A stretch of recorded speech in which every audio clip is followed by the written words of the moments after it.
Hello and welcome to today's Induction Tutor briefing for the start of the new academic year. Hopefully this briefing answers any questions you might have, but of course if you have any questions at all there are lots of email addresses that you can contact on this screen here. If you contact any of them you'll get through to anybody at the team and hopefully we can help you with any of the issues you have.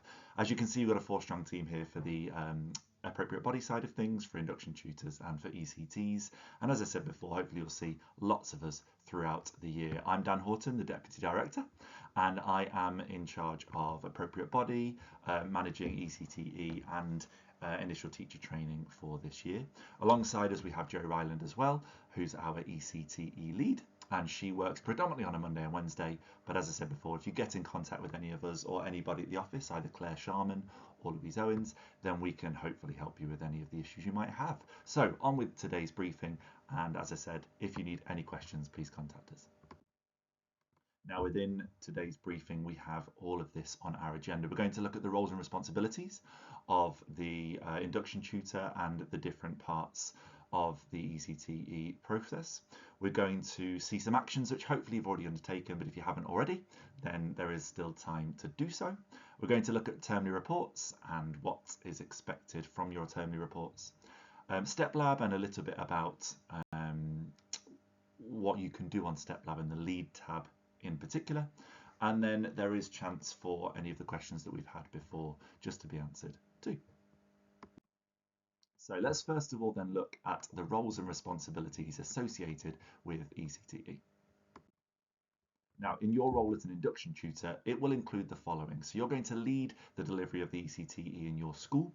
You're going to be the main point of contact for us at the Hub, but also for other people from the DFE.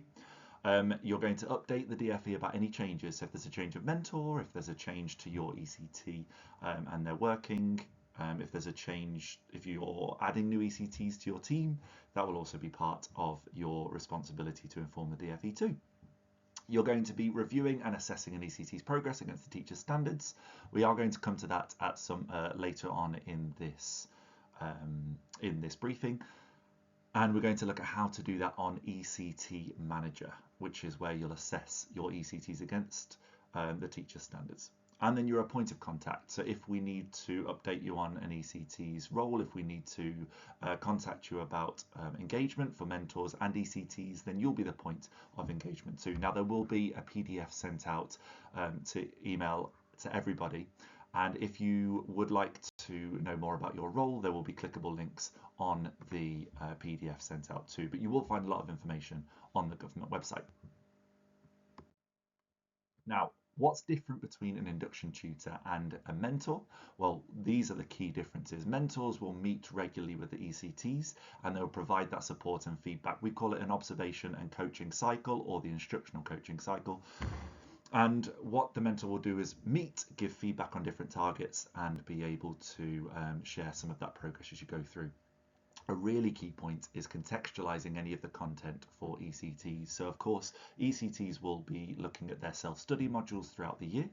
And as a mentor, it's their responsibility to make sure that any of the content learned is then contextualized for the school, the year group, or the context of where they're going to be practicing their pedagogy.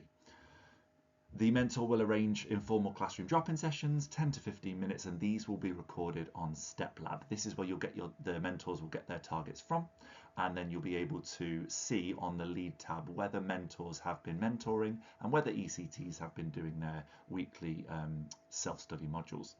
And then if there are any difficulties an ECT faces, a mentor will contact you, the induction tutor, to be able to discuss some of those difficulties. And then if needed, the induction tutor yourselves can contact us at the Hub and we can come in and give any support that might be needed.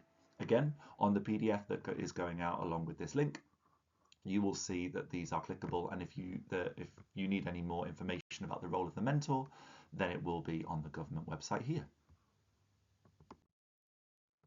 And then in terms of support for ECTs, you'll find a lot of information on the government website. If you type in Early Career Teacher Entitlement Support on Google, then you'll be able to find this page where there's loads and loads of different links for you to click on. And some of the support you can find is changes for 2025, because there have been some changes from September 2025 onwards, how to manage ECTE in your schools, and then any training and support that might be needed as a follow-up.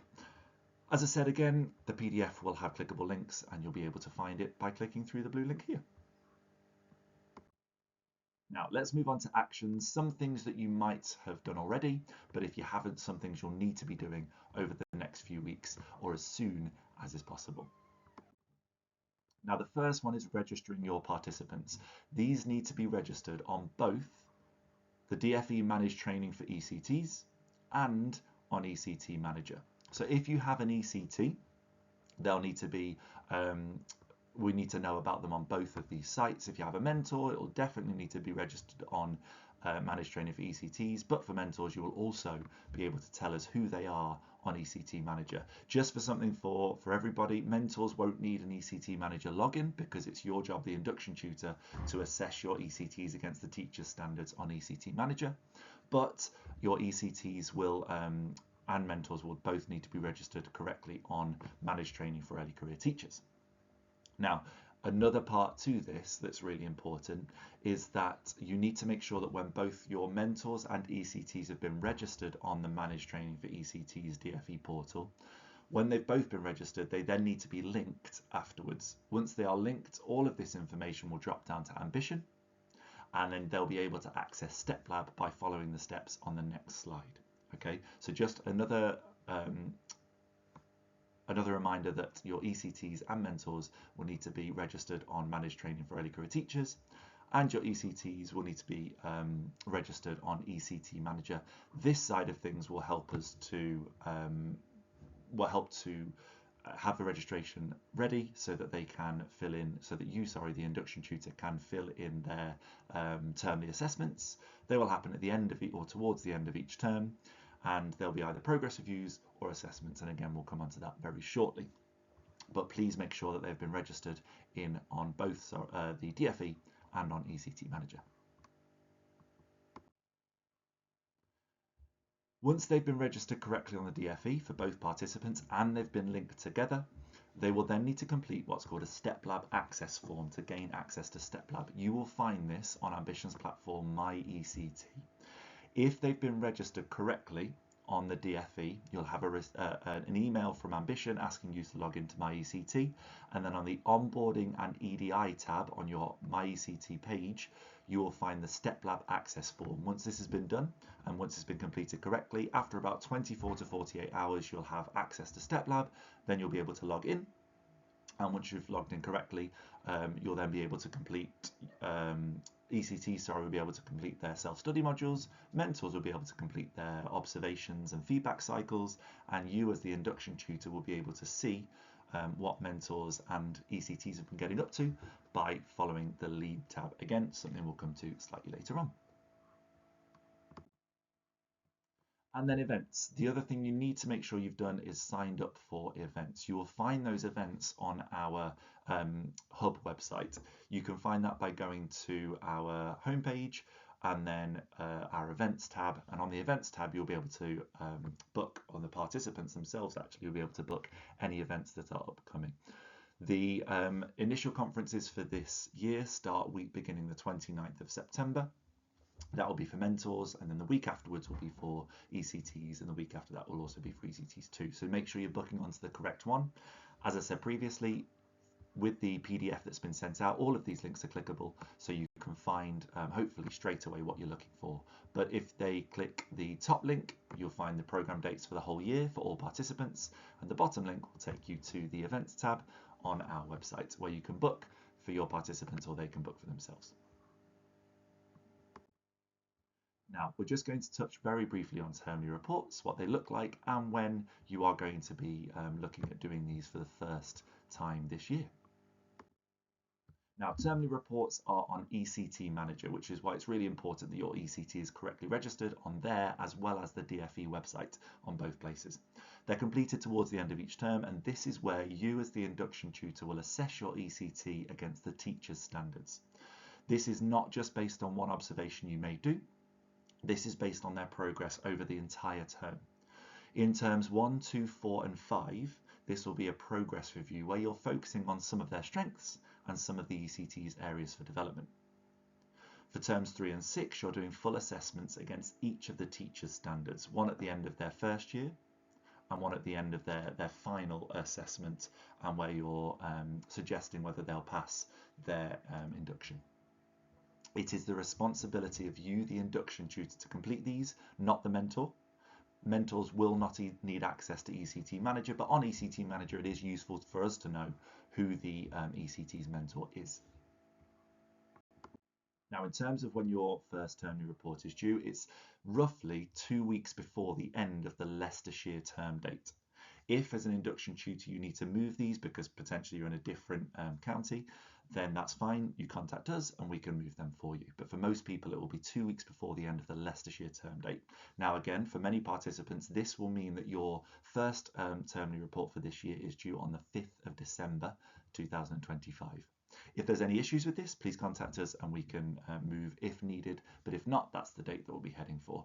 It's really important, though, that you check the dates for your own ECTs, and you'll find this on their page on and your home page, sorry, on ECTE Manager. But if you need any help with this, please contact us and let us know. Now, the final part of this is all about Step Lab. And for Step Lab, we're going to look at your role and what you can see on Step Lab for your ECTs and their mentors. Now, for Step Lab, what you'll be looking at mainly is the Lead tab. And on the Lead tab, you'll be finding out here which of your mentors have done their weekly for ECT1 or fortnightly for ECT2s observation and coaching and feedback cycle. So which ones of your mentors have completed their observation and their feedback, and you'll be able to see that at the bottom where it says -7 to now. On the now section, that's this week, -1, -2, -3, and previously, that's what they've done in previous weeks. You'll also be able to see which of your ECTs have completed their self-study modules. Their self-study modules will be released every fortnight, and it is an expectation that ECTs complete every single self-study module. They should take around 40 minutes, and they can do this in either their timetable time that's given to them, off timetable and their 10% within the week, or at a time that's suitable for them. Now, at the top, you'll be able to see if it says 100%, that means all of your mentors and all of your ECTs have completed what they need to have completed for that week. If it says something below that, then it means that some of your participants haven't completed what they need to, and it's your job as the induction tutor to make sure that you're keeping on top of this for your participants. Secondly, if your participants have been completing things each week, then at the where it says coaching history and step history at the bottom, you're able to praise your coaches, praise your mentors, or praise your ECTs for the work they've been doing. Similarly, if they haven't been engaging, if they haven't been doing what they need to, then again, it's your job as the induction tutor to step in, and you've got the ability to do that with nudges, and you can nudge your participants just to make sure that they're on the right track and doing what they need to do.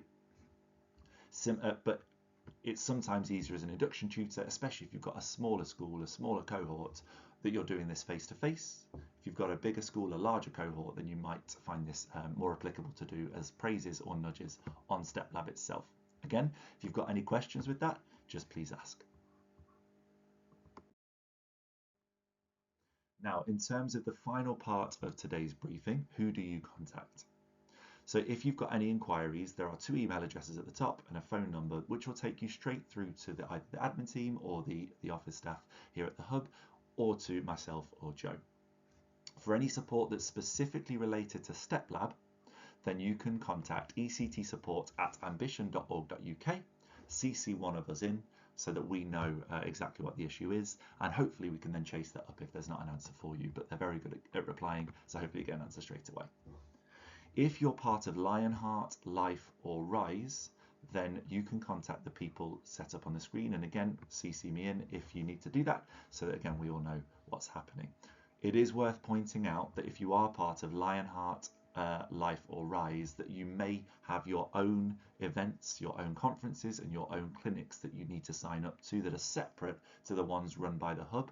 So please contact Emma, Ali or Holly Emma and Steph, sorry, Ali and Nick, and Holly and Fran, and that will they'll be able to tell you the dates, but also be able to direct you onto how to access those conferences and clinics. So just make sure that if you are part of Lionheart, Life or Rise, that you speak to those people, because you will have your own conferences and own clinics that you may need to attend that are separate to the ones run by the hub. For all other schools, for all other academies, you'll be contacting me or Joe. Joe, as I said, works predominantly on a Monday and Wednesday, and for any ECTE inquiries, you can contact Joe. For AB, and if you as an induction tutor want to get in touch, you can contact me, but as I said, we're both appropriate people to speak to, so feel free to get in touch with either of us. So if you have any questions off the back of this, then get in contact, but if not, have a brilliant rest of the day, and I hope you found this useful. See you again soon.